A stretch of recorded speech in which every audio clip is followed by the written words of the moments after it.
Hey guys, this is Candle, and welcome to a new gaming pickups video. Yeah, it's been a little while since we've done one of these. I actually ended up getting a lot more things today than I thought I was going to, but they were all pretty cheap. I got them pretty much at the thrift store, the local retro game shop. So let's go ahead and get started with the thrift store acquisitions. First up, it's just PC games from there for the most part, but we have Tomb Raider, the original Tomb Raider. This is the DOS and Windows 95 version, so the DOS portion should still work on modern computers through the use of DOSBox and so on. Windows 95, not so much. I'm probably not expecting to have it. But I do also have this playable on PS1 and on Steam, so I got this more to add to my collection than actually as a playable copy, and that's alright. Beyond that, I also got the Oregon Trail. Yes, the classic game. Classic edition is what it calls. This is also a DOS game, so I should be able to run it on my computer. I have actually never played the Oregon Trail before, believe it or not. This was actually... My sister was probably one of the last few classes to be able to play this in school. When it came to... When I was in elementary school, it was games like Math Blaster and Rita Rabbit and stuff like that. But... we'd already progressed well past this by the time past Oregon Trail by the time I got to middle school and high school, so didn't really get to experience this like a lot of people a little bit older than me did. Not too much older though, I mean, but either way, it'd be nice to actually be able to play this. So I'm hoping I can get this running on DOSBox. Beyond that, I also have Harry Potter and the Sorcerer's Stone, and yes, I actually do already have the PC version of this, but it didn't have the box, and actually, that was what was at the local Goodwill, was just the box, the manual, like everything was in there except for the jewel case and the game and so on. So it's nice to be able to have the complete thing again, like I did when I was younger, and that was actually one of my greatest regrets when I was a little kid was, well, from my childhood, is not keeping all of my old games and everything, having traded them off or gotten rid of them. Especially the PC games. A lot of them I just ended up tossing out because I couldn't trade them in anywhere. Nobody was taking used PC games anymore. But it is nice to finally have the box again for that. Now, this big honking thing down here is Dance Dance Revolution Supernova for the PS2. It's a little worse for the wear. I got to tape that up, but it's not bad. I mean, it was only $1.50. It had a $10 price sticker, but it was a yellow sticker, and Goodwill was having this deal today where all yellow priced items were only $1.50. So it was real nice for that. It came with the mat, which you need to play it, and also the game, which is really good. Which is what led me to... My next stop today was at the Exchange, which is kind of a local used games and movie store and music store, to pick up a whole bunch of DDR games. Specifically, let's go ahead and pull this one out because this is the game that came with a big box. But I got 4 other DDR games for the PS2. Let's see, we have DDR Max Dance Dance Revolution. We have DDR Max 2. DDR Extreme, which is the one I had years and years ago. I picked it up also from the Exchange, but that was like the full big box with the mat and everything. And also DDR Supernova 2. I don't know if this is all of the PS2 games or not, but it is nice to actually have them, add them to my collection. I haven't actually played them yet, so I need to do that, but it is nice to have them and everything. So that is almost everything I picked up today. There was one last thing, which is the Collector's Edition Guide for Final Fantasy Type 0 HD, which I still have yet to actually properly play through. I started it, but I never actually really sat through it. I got that at the time more because it came with a Final Fantasy 15 demo, the episode Duskgate demo.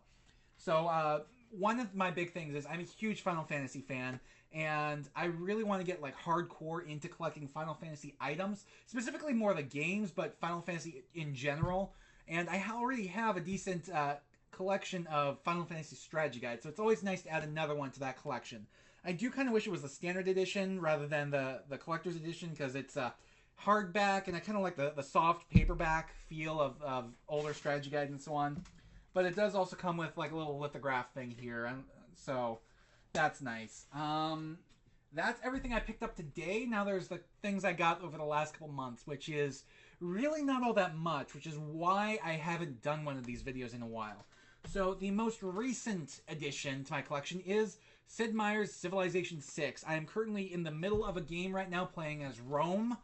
I have all but destroyed Germany. I've already destroyed Spain, and I'm turning my eyes on Arabia next, and there's still Two players I have yet to meet because they're probably not on my continent, and despite having Minutemen and so on, I do not have a navy, really. I think I have one caravel, or one battleship, rather, and that's it. I have not gone exploring the sea at all. I kind of want to conquer my own continent first. And this is a pretty good game. I mean, if you like Civilization, if you like big turn-based 4X games, empire building, that kind of stuff, it's really good. A lot of good improvements over Civilization 5 in terms of the district structure and everything like that. So it's a really good game. Then the other big PC game I got, which I have not actually played yet, I haven't reactivated my subscription, but World of Warcraft Legion. I got this more because I knew I could get it a little bit cheaper by getting it off of Amazon like right after launch. So I figured I'd go ahead and do that now, be able to save 20% off a $40 game, be only like $30. And go ahead and buy it now and then just add it to my account, and whenever I reactivate my WoW subscription, I can go ahead and start playing Legion. So I'll be doing that probably sometime soon, but I'm not sure entirely when, because I only need like 1, maybe 2 months, but I don't want to buy it by the month. I'll probably end up getting a 3-month subscription and then immediately canceling it, because really, once I hit the level cap, I'm not going to play it again until the next expansion comes out. That's kind of the way I do WoW, is I do it more for the grind than anything else, just to have something to do while watching TV or a movie or listening to a podcast or something. So, anyways, I'm glad to add this to my collection.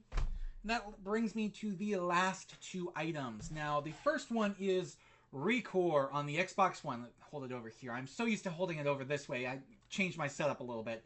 But ReCore for the Xbox One. Decent game. It's all right. It's from Concept, who are the people who've done like Mighty Number 9 and a few other things.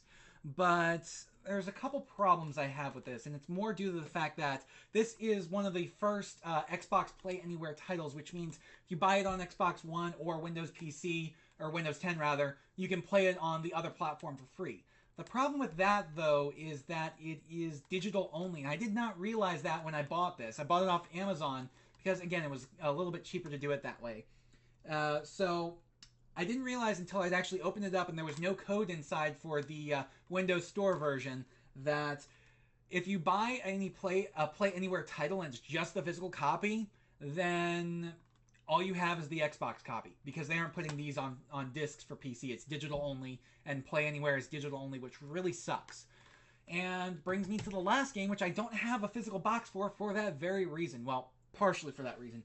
Gears of War 4. Okay, so just like with ReCore, I was getting a physical copy, but I went ahead and ordered it a few days ahead of time, so it would be here on launch day off of Amazon. Figured it'd be cheaper that way because of the 20% Amazon Prime discount on new release games.